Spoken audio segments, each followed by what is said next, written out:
The title of this video is 9 out of 10. 9 out of 10. I like to keep my videos, around 18-20 minutes long, but this is a sermon, parts of a sermon that I have preached in a few places, in a few different churches. I'm looking at a couple passages and looking at the comparison of these passages. In Luke 9, verse 50, in 49, John the Apostle, they came across somebody who was casting out devils, but he wasn't a follower, quote, a follower, or in the camp with Jesus Christ. And this is a typical reaction. Luke 9, verse 49, John answered and said, Master, we saw one casting out devils in thy name, and we forbade him because he followeth not with us. So he wasn't in our camp. And here's Jesus' response in the next passage, next verse. He says, Forbid him not, for he that is not against us is for us. Okay, in Luke 11, here's a statement he says in Luke 11:23. He that is not with us is against us, and he that gathereth not with me scattereth. Well, those statements seem contradictory, and somebody who is adamant, who has a prejudice against the Bible, maybe they're a Bible phobe or something, will jump all over those passages and say, oh, look at that, there's a contradiction. Jesus contradicted himself. But you need to look at the context of the statement, keep the statement within the context, and discover a great thought that a person can pattern their life after. Okay, so these statements are recorded twice in the Gospels. Okay, Matthew 12 is the other quotation of the Luke 11 passage where Jesus said, He that is not with me is against me. Okay, and then in Mark 9, verse 33 in context is the passage where Jesus said, Forbid him not, for he that is not against us is for us. Okay, so you look at those passages in light of the Word of God. In one case, 9 out of 10 ain't bad. Okay, where in Luke 9, you don't agree with me, you have to agree with me 100%. I can learn from you. He that is not against us is for us. Oh, okay, if you got 9 out of 10 agreements, hey, no problem with me. And then the other passage in Luke 11, 9 out of 10 ain't good. Now, if you don't like the English, 9 out of 10 isn't bad. And the other one, 9 out of 10, is bad. Luke 11:23, he that is not with me is against me. Okay, and some folks who say, well, it sounds kind of like he's insecure there. Well, in the other passage, he that is not against us is for us. So which one's which? Okay, and in basketball, 9 out of 10 ain't bad. Okay, you get to a free throw line, guy shoots 10 free throws, and he makes 9 out of 10. Man, that's pretty good. That's pretty good. Yes, sirree. Now, I personally is a basketball guy. As you can see in the back, I got a basketball back there. And when I shoot 100 free throws, I expect myself personally, I want 95 or higher. 95, 96, 97, That's me personally, but I don't expect that from anybody else that we play basketball with. But in bowling, for me, bowling, I usually get, often I do 9 out of 10 in bowling. In bowling, you do 9 out of 10, you're going to end up with a score of 90 out of 300. That's not real good. Oh, in basketball, 9 out of 10 is good. In bowling, 9 out of 10 is bad. Okay, and so how do we analyze these statements? Well, you look at the context. And if you look at the context, he's going to give you, the Lord has given you two reactions in two separate relationships. Okay, if you look at the Luke 9 passage where he says, forbid him not, for he that is not against us is for us. This is a reaction with people, okay, an individual, flesh and blood. In the Luke 11 passage, he that is not with me is against me. That and the Matthew 12 is the parallel. That is a reaction to spirits. Okay, that two different reactions. And the first one, I'm going to look at the reaction with people. Okay, the reaction with people where Jesus said, forbid him not, for he that is not against us is for us. In other words, a gracious reaction with people and their knowledge of truth or their beliefs of truth. Okay, is a gracious reaction. You know, Christians are funny things, I think. Where you don't agree with me 100%, I don't like you. You need to sort of kind of grow up a little bit. But in Mark 9, verse 50, here's what Jesus Christ said. Salt is good, but if the salt have lost his saltness, wherewith will ye season it? Have salt in yourselves, and have peace one with another. Okay, so salt in the Bible is a reference to convictions or your beliefs. Okay, and just getting in the Bible, you would develop some beliefs. Okay, and please don't limit your beliefs to a small set of fundamentals because God is infinite. Okay, so in the Christian world, if a person has 10 beliefs and, okay, he's practicing or believes these 10, and then somebody else who's a Christian has 10 beliefs, but the 10 don't match, the usual reaction is they judge each other. And my 10 is more holy than your 10. Come on, the Bible's got infinite information and ideas. It ought to have a gracious reaction. So you have salt in yourselves. Okay, so for me personally, when I'm shooting free throws, I expect myself, in my ability to shoot, is 95 out of 100 or 9 out of 10. But I don't expect that from somebody else. And I will encourage them. They get 7 out of 10. Hey, that's pretty good. 8 out of 10, that's pretty good. Okay, now in baseball, 3 out of 10 is pretty good. Guy at the plate batting 300, man, that's pretty good in baseball. In bowling, it's not, though. Okay, and so in dealing with man, we ought to have a gracious reaction about belief systems. Okay, for example, ideas, thoughts, doctrines, beliefs. It's like food. Here's food for thought. You ever hear that saying? Food for thought. You see, ideas, beliefs are like food to the soul. And 9 out of 10 ain't bad. You go to somebody's house and they got 10 different items at the meal and you gripe or point out your disagreement with 1 out of the 10, I would hope that that party runs you out the door and say, you in great? And I gotta, tell you what's wrong with this person. Like, it's almost human nature where, this guy preached a pretty good sermon, but I don't agree with him here. Well, write your opinion on a 3x5 card and I'll give it to somebody who cares. But 9 out of 10 ain't bad with people. Baptists are kind of a funny lot of people, fundamental Baptists in particular. Like they think that they've got, the secret to all truth. Baptists do not have a hold on truth. Colossians chapter 2, verse 2 shows that all knowledge is found in Jesus Christ.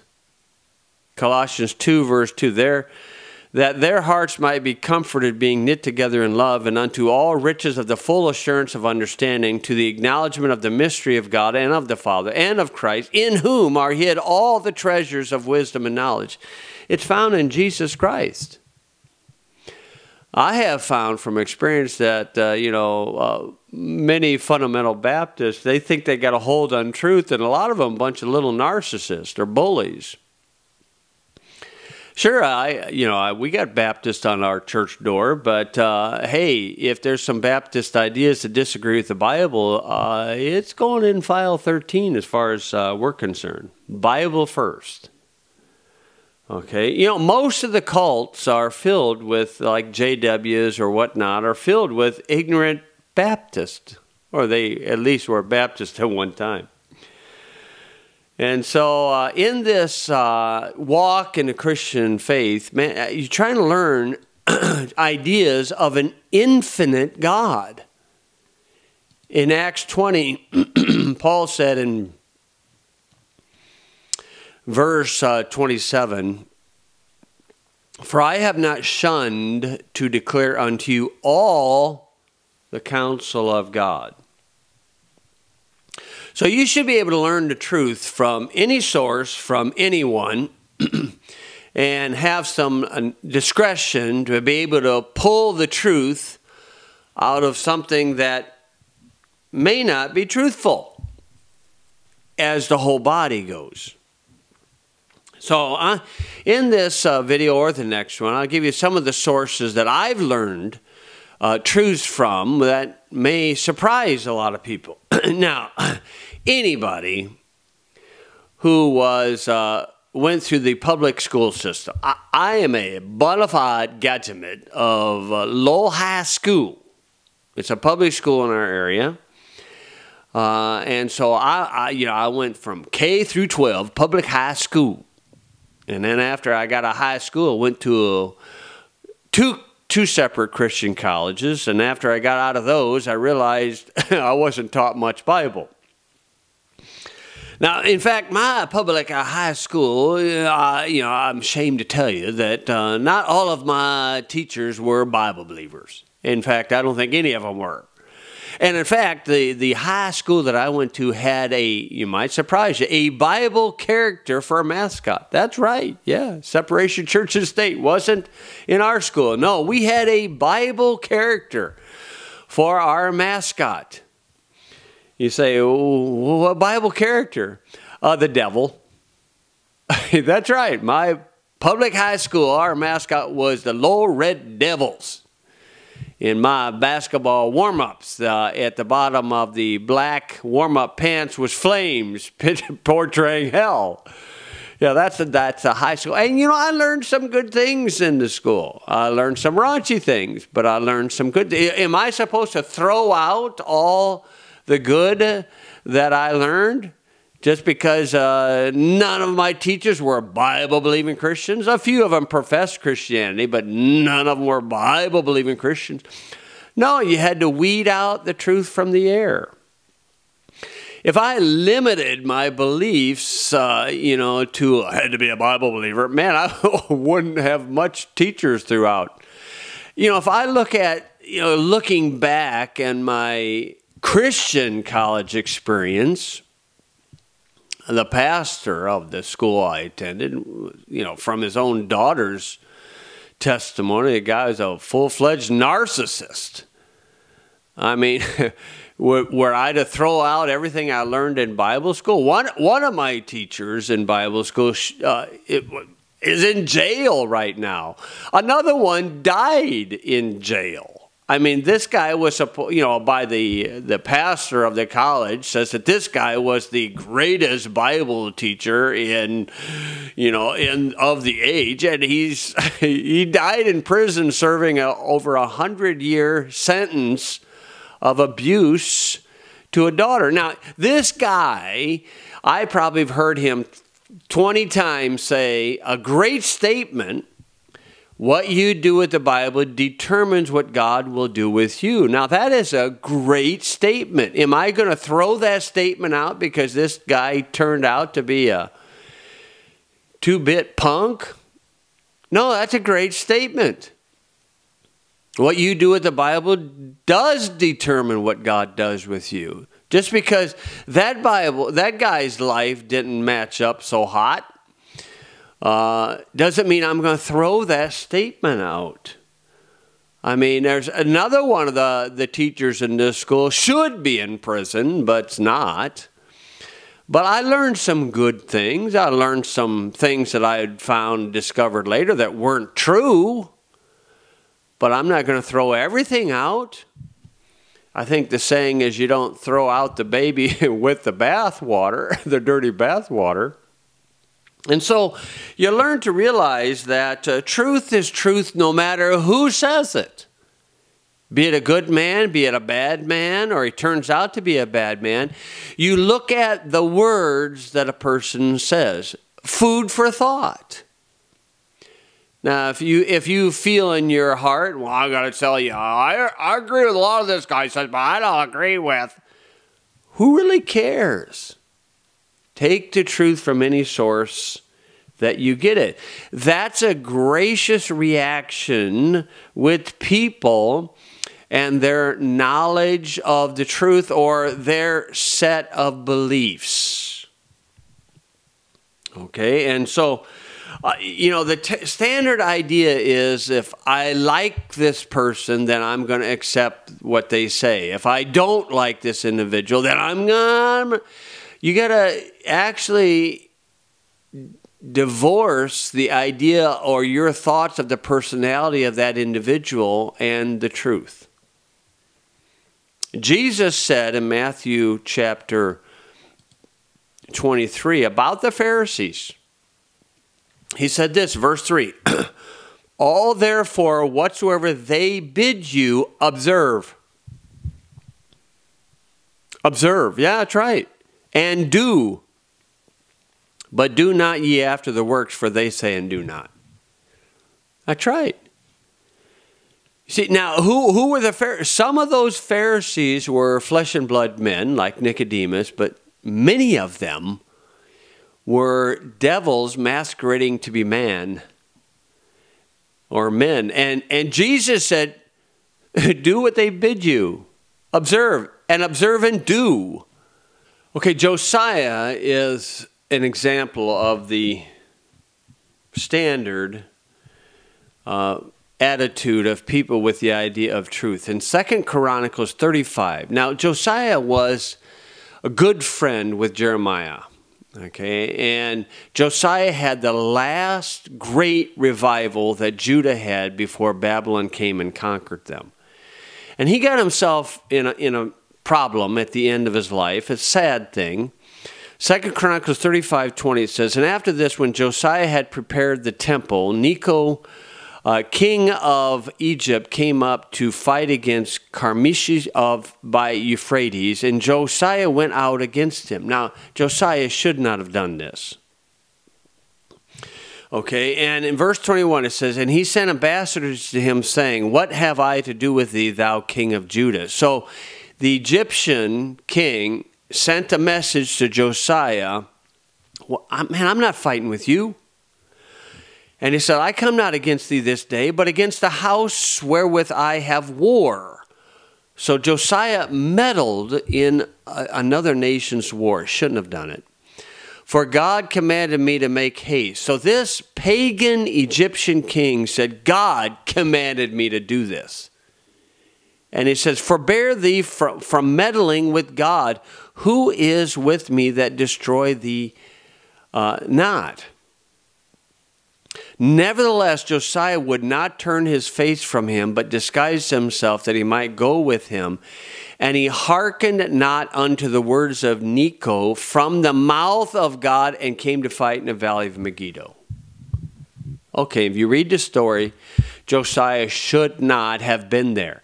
And here is a pagan king of Egypt that God spoke through to Josiah. Josiah rejected the words because it came from a pagan king. This pagan king is said, the scriptures say, he spoke from the mouth of God. You might be surprised who God speaks through. That you might be surprised where you find the truth. Hey, man, a broken watch is right twice a day.